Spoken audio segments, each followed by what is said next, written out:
Hi, Gail again. And now we're looking at day two of creation. And so, if you could sing it again, that part for us, and then give us some thoughts. Okay. So Genesis 1, verse 6, and we will be reading all the way to the end of verse 8. ויאמר אלוהים יהי רקיע בתוך המים, ויהי מבדיל בין מים למים. ויעש אלוהים את הרקיע, ויבדל בין המים אשר מתחת לרקיע, ובין המים אשר מעל לרקיע. ויהי כן, ויקרא אלוהים לרקיע שמיים, ויהי ערב ויהי בוקר יום שני. Fair. Thank you. So, day two.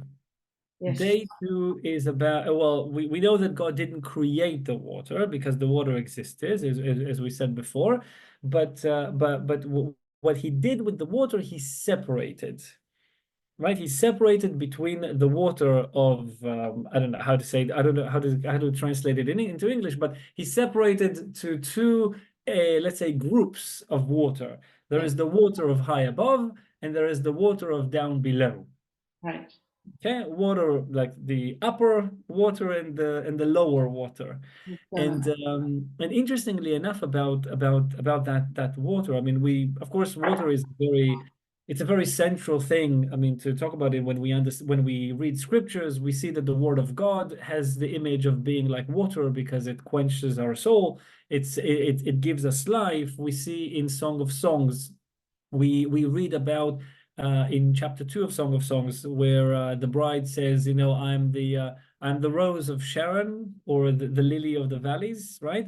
And both of those flowers in Israeli topography, in any case, these are flowers that live on many waters. Okay, they need a lot of water in the valleys in Israel. I mean, that's a place where where when it rains, then the water goes down from the mountains to the valleys. So you always have big pools of water in the winter time.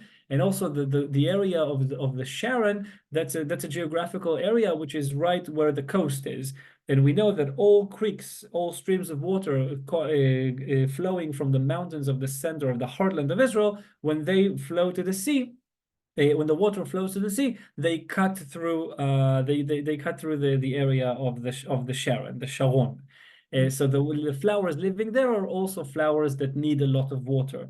And we basically see ourselves creating the images of us needing that water. We see that in the book of Exodus, we see that when they walked in the wilderness, Exodus 15, they walked in the wilderness 3 days and they didn't have water. And from that, we have a whole teaching that says that water is the word of God. And after they walked 3 days with no water, with no reminder of the word of God, that's when they began to complain. And therefore, each person must make sure that he never has 3 days without having an encounter with the word of God. You have to have it.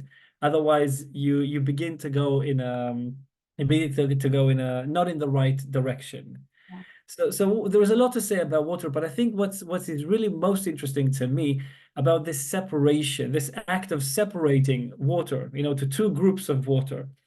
There's an interesting there are interesting verses in the book of Leviticus talking about the covenant that we make with God, or the one that God is making with us, is a covenant of salt. Okay, there's a description in the book of Leviticus more than once describing the covenant between the Lord and his people as a covenant of salt. And we basically ask the question, what is that covenant of salt? I mean, and God is saying, because we have a covenant of salt, you must always have salt as part of your sacrifices to me. When you bring a sacrifice and put it on the altar, it must always include salt. because we have a covenant of salt, and there is a question of what is that covenant of salt. Hmm. So there is one possible answer that says that the covenant of salt is something that preserves, right? It preserves things. When you want to preserve things, you put it in salt. And the covenant that we have with the Lord, it's the one that preserves our existence in the world. And that's why, as long as we are part of the covenant, we shall continue to exist. So that's one teaching about that. There's another that I really like, and there are other more as well, but I really like the one that really takes us back to the second day. And that teaching really depicts that action of God separating the water of high above and the water of down below. And when the water of down below, when they saw, when it, because the water is plural in Hebrew, but when water saw that it was going to be left on the ground, and there is another group of water which is high above. I mean, that's not fair. I want to be up there. I don't want to be down here. I want to be up there where all the action takes place. Then God gave water, the water of the sea. I mean, the water which is here, he gave that water salt in it. Interesting. And that's why the sea is always salty. And he gave that water salt, so that later that salt will be given on the altar and will have an opportunity to go up and unite with the water of high above. Interesting. That's And beautiful. and I love that explanation because it brings such a different aspect of wisdom and mercy into creation, that even water, I mean, we know from the Psalms that all living creatures, all creation sings to the Lord, right? I mean, everything sings to the Lord. Everything has the signature of the artist that created it. Everything has that signature. Everything in this world has that signature in it, and water as well.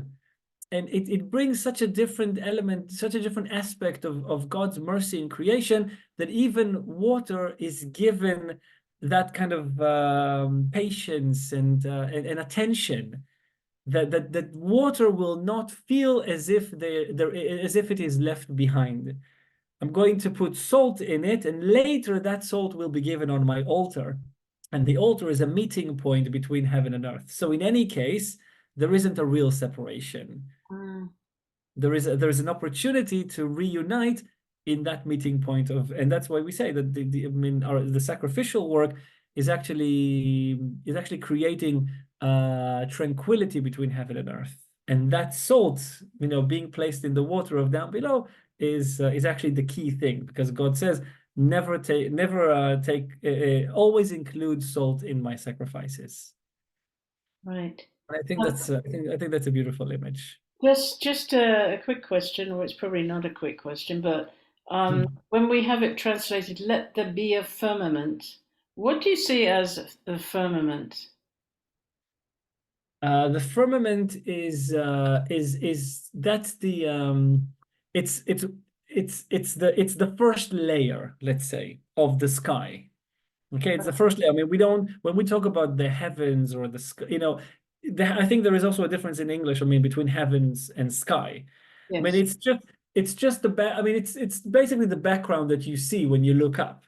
Okay, it's like the overall layer. Right. Okay, and it's basically a divider. Yeah. Okay, it's a kind of a layer which functions as a divider between the water of down below and the water of high above.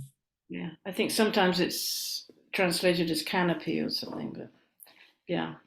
Something like that. I can relate to that. I can relate to Oh, that. yeah, yeah. Okay, this is great. Thank Okay. you. Thank you so Thank you. much. And we look forward to moving on to day 3 Thank you. next time. Okay, bye.